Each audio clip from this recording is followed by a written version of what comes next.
Hi, I'm Shawn Rogers, Vice President of Research from Enterprise Management Associates, and I'm very happy to be coming to you live or on video from Grants Pass, Oregon, and I'm at the Pacific Northwest BI Summit hosted by Scott Humphrey, an annual event of vendors and analysts here in Oregon, and it's a fun event, and I'm here with Donald. Donald, introduce yourself to the folks that are listening in. Will do. Thanks very much, Shawn.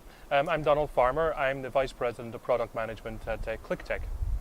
And how long have I been coming here, Shawn? I was going to say, we're fortunate enough to do this on a pretty regular basis. How many years have you been here? I don't know. Must be 7, 8 years maybe. That's a bunch for me too. It's one of my favorite events of the year. Absolutely. It's a beautiful location and fantastic company. Well, one of the great things about coming here is we do spend a little bit of time having fun, as you can see by the way we're dressed today. But we also do a lot of work, and we have some great sessions. And you ran one of the sessions yesterday, which was kind of fun. The analysts teamed up with the vendors for new perspective on some of the topics, and you covered collaboration and mobile. That's right. Yeah, I was speaking with Claudia Imhoff, and we talked about collaboration on the go, is what we called it. I thought that was kind of a good title. Yeah. It was meant to be a bit of fun. So collaboration on the go. How do mobile and collaboration kind of come together? And it sparked a lot of discussion. I think both of these are topics we talk about a lot. Yeah. But to do it in a kind of informal context and to kind of break out the bounds a little bit was fun. Yeah, it's certainly a hot topic, and it seems to be a direction, I think, for business intelligence. It's sort of a couple of the next steps forward, right?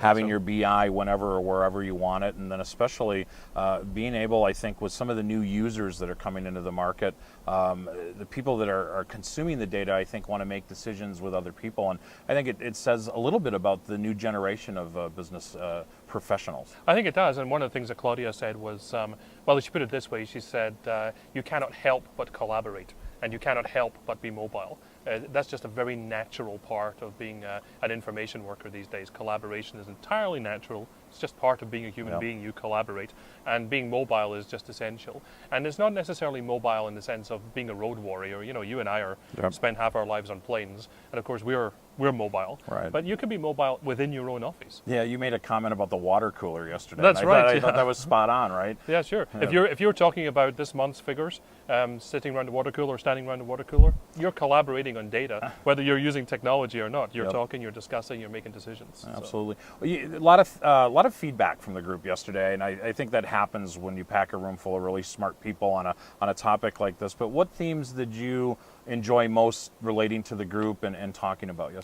I think the theme that I personally enjoyed talking about and getting a lot of feedback on was this idea of the emotional content or the cognitive content of the mobile experience. It's something that's actually very important to me as I think about and design mobile experiences.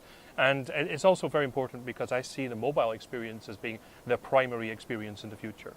Today we're in a desktop environment with mobile as a kind of option, but I'm absolutely certain that in the future it's going to be a mobile experience first, with the desktop as an extension of mobile rather than the other way around. Right. And when we talk about the emotional or cognitive content of it, what's important there, well, one of the examples I gave was the way in which you use a mobile device, say an iPad. Sure. It's very, very different from the way in which you use a desktop. When you use an iPad, I call it a lean-back experience. You're kind of literally leaning back and browsing like this, Yeah. When you use a desktop, it becomes a lean-forward experience. You're kind of focused on the task in hand, and you're typically engaging in a very specific way with the software and with the content on screen. So the iPad is more a kind of a lean-back browsing experience, and the desktop is more of a kind of lean-forward querying experience. And that cognitive change is actually very important. And do you feel, from your role at your company, is it important for you to be able to adapt and serve at both? Absolutely. That's sort of the goal, right? It really is. I mean, you need to have both experiences for sure. Yeah. But I guess what we're saying is that the mobile experience will actually become the primary one over the next few years, and for good reasons. We actually gave a case study yesterday that we mentioned about one of our customers who, and I think very interestingly, they converted from a desktop application to a mobile application.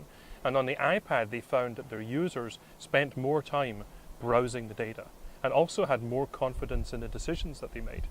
And the reason for that seems to be this emotional content. Right. We used to say seeing is believing, and now we say touching is trusting. I was wondering if you're going to make that point. You did make that whole touching is really trusting point, and I found it very interesting. And you quoted some numbers that were astounding as to how it impacted their business. Well, absolutely. I mean, yeah. so they had an app which enabled customers to browse various financial offerings and then adopt whether they want to take a loan or a mortgage or Sure. something.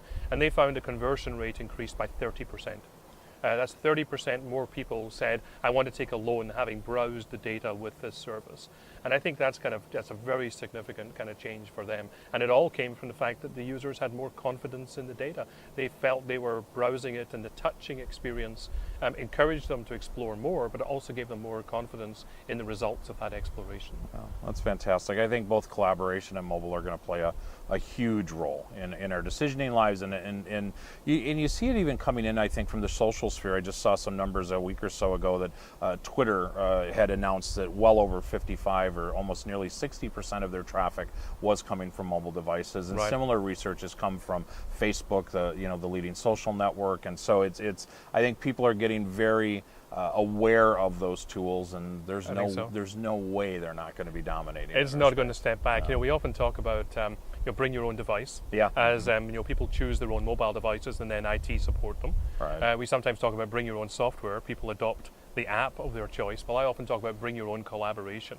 Your IT department may be deploying enterprise collaboration suites. They may be deploying libraries. They may be deploying all sorts of technologies to encourage collaboration. But you know what? Your users are still on IMS. They're still on Twitter, they're still on Facebook, and maybe that's the way they're engaging with each other rather than through your formal collaboration tools. Yeah, you made a comment yesterday, like even some of the chat services, like you just mentioned, that in some companies you've seen companies where interiorly they like to chat publicly even more so than on the enterprise hosted version. Oh, absolutely, So that sort of bring your own way of doing it is very prevalent. Absolutely, they actually prefer chatting, say, on Twitter or Facebook Right. than they do on their internal systems. That makes sense. Well, it's good to see you here again. Great, thanks very much. I'll It's just wonderful to be here. Let you get back to the fun. Thanks very much. Good to Thank see you.